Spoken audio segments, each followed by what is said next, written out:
The year is 1945. The world is emerging from the shadows of World War II, and World War II has ended, leaving nations to rebuild their shattered economies and devastated cities. Consequently, traditional economic models lay in ruins, prompting a new state-led development. The old ways were no longer viable, so governments, especially in Europe and newly independent nations, took on unprecedented roles. They nationalized industries, invested heavily in infrastructure, and implemented comprehensive social welfare programs to support their citizens. The goal was to construct a more just and equitable society from the ashes of war. Communities came together, united in their efforts, and this new model, embraced globally, reflected a belief in the moral imperative of governments to guide economies and ensure stability.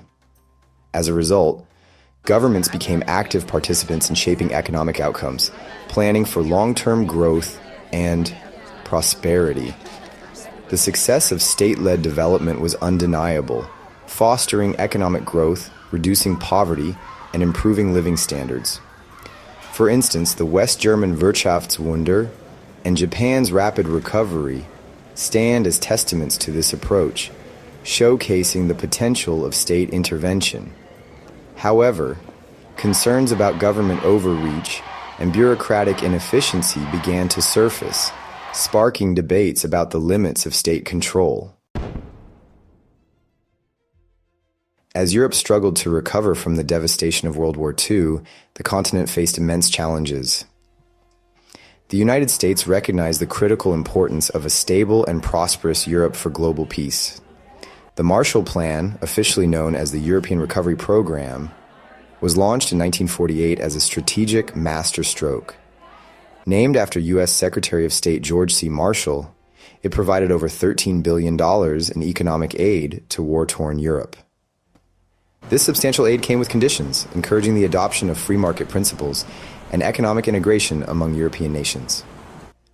The impact of the Marshall Plan was transformative, leading to the rapid rebuilding of infrastructure and the revitalization of key industries.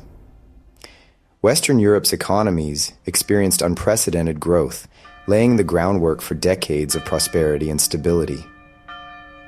The Marshall Plan also played a pivotal role in containing Soviet influence, setting the stage for the geopolitical dynamics of the Cold War.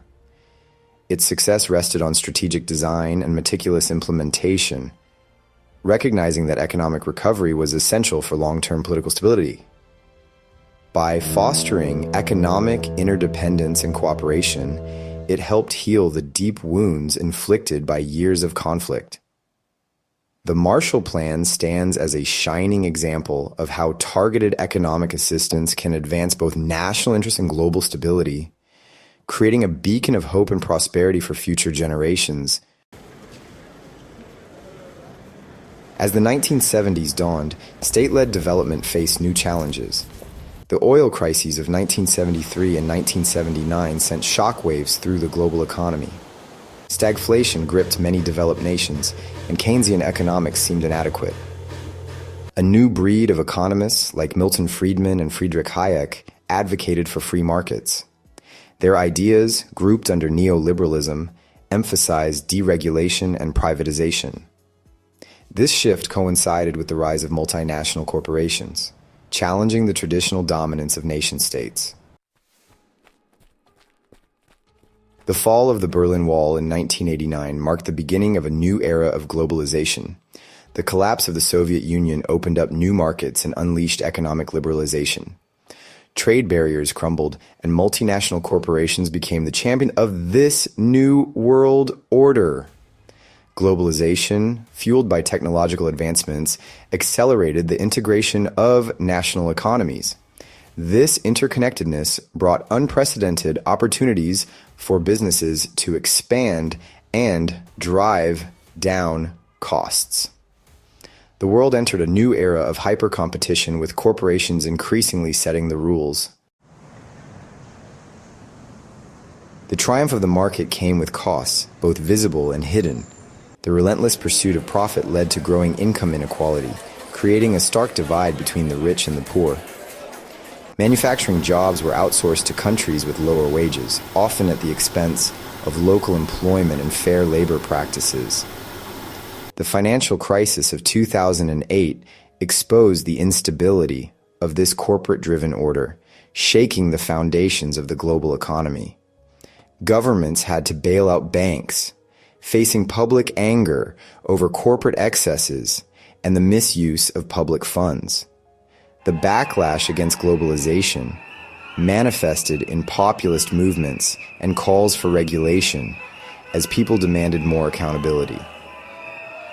The COVID-19 pandemic further exposed the vulnerabilities of global supply chains, highlighting the fragility of our interconnected world. It highlighted the essential role of government in providing public goods and ensuring social safety nets, which became more crucial than ever. The pandemic underscored the need for a balanced approach to global challenges, emphasizing cooperation and resilience in the face of adversity. The future of the global economy hinges on finding a new equilibrium. The balance of power has shifted from state-led development to corporate dominance. Challenges like climate change and pandemics demand a collaborative approach. Governments must be partners in shaping a just, sustainable, and prosperous future. We live in an interconnected era requiring global solutions. Cooperation between nations and businesses is essential for addressing these challenges. The story of nations versus businesses is complex. Both have shaped the modern world, for better and for worse. The Marshall Plan shows the power of government, while corporate excesses highlight the need for regulation. The relationship between nations and businesses is not zero-sum. A thriving private sector is essential, but not at the expense of social justice and sustainability. Finding the right balance is the defining challenge of our time. Subscribe to our channel for more knowledge.